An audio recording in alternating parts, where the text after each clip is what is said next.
প্রথমে একটা কথা আমি বলে নিতে চাই যে আমি কোনো রাজনৈতিক দলের সঙ্গে কিন্তু যুক্ত নয়, কিন্তু আমি বিএনপির সাপোর্টার ছিলাম। আমি জিয়াউর রহমানের সময় থেকে শুরু করে বেগম জিয়ার এই যে 15 বছরের জুনার সংগ্রাম, এখানে সবসময় আমি তাদের একটা সাপোর্টার ছিলাম, কিন্তু আমি পার্টির কোনো সদস্য নই, এমনকি আপনার চারানারও সদস্য আমার নাই। কিন্তু যে জাতীয়তাবাদী শক্তি বা যে আদর্শ যে বাংলাদেশকে একটি সভারেন রাষ্ট্র হিসাবে নতজানু অবস্থা থেকে বের করে নিয়ে আসবে, সেই যে প্রতিজ্ঞা, সেটার প্রতি আমার কমিটমেন্ট ছিল।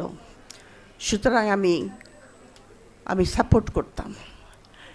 কিন্তু আমি দেখলাম যে যখন একটি কথা আপনাদের সঙ্গে শেয়ার করব, 5ই আগস্টের পরে আমি বেগম জিয়া যখন লন্ডনে গেলেন চিকিৎসার জন্য প্রথমবার, তখন আমি ওনার সঙ্গে দেখা করেছিলাম।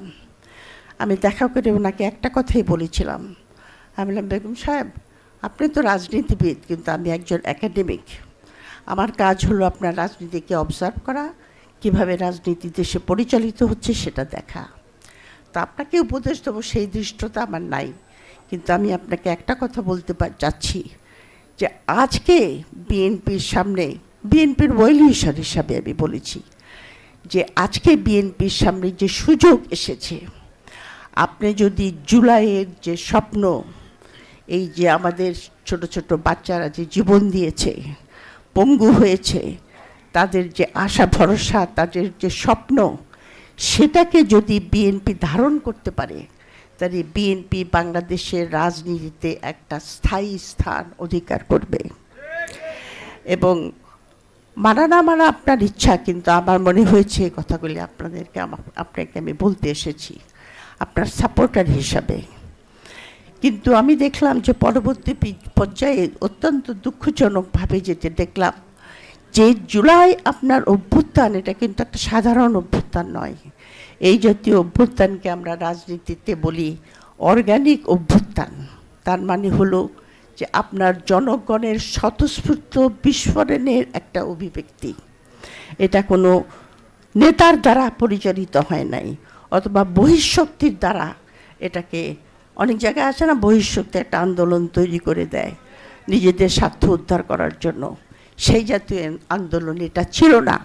এটা একটা ইউনিক, একটা অভূতপূর্ব একটা গণবিস্ফোরণ, যেখানে আপামর জনতা সবখান থেকে এটাতে অংশগ্রহণ করেছিল। এবং বিশেষ করে প্রান্তিক জনগোষ্ঠীর লোকরা, আপনি খেয়াল করে দেখবেন যে যারা শহীদ হয়েছে তাদের মধ্যে বেশিরভাগই কিন্তু প্রান্তিক জনগোষ্ঠীর লোক।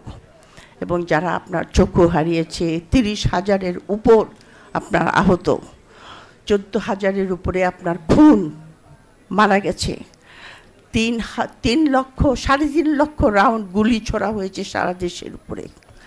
ঢাকা শহরেই গুলি ছোড়া হয়েছে 95,000 রাউন্ড গুলি। এই রকম নিপীড়নের ফলে এই রকম একটা ভয়াবহ হত্যাযজ্ঞ নিজের দেশের উপরে নিজের সরকার পরিচালিত করতে পারে, এটা আমার স্বপ্নের বাইরে ছিল। কিন্তু আমি আজকে এখানে এসেছি এই কারণে, 2টা কারণ। একটা হলো যে আমি নিজে একজন মা, আমি জানি সন্তান কত প্রিয় মার কাছে, এবং মার বুক থেকে সন্তান যাওয়াটা যে কত বড় একটা, আপনারা তার কথা শুনেছেন সেই হিসাবে। আর দ্বিতীয়ত হলো যে আমি একজন মুসলিম। আমি মনে করি যে ইসলামের সবচেয়ে বড় জিহাদ হলো অন্যায়ের বিরুদ্ধে প্রতিবাদ করা, বিশেষ করে আপনার জালিমের সামনে দাঁড়িয়ে বলা যে তুমি যেটা করছো সেটা জুলুম, এই জুলুম। আমাদের রাসূলুল্লাহ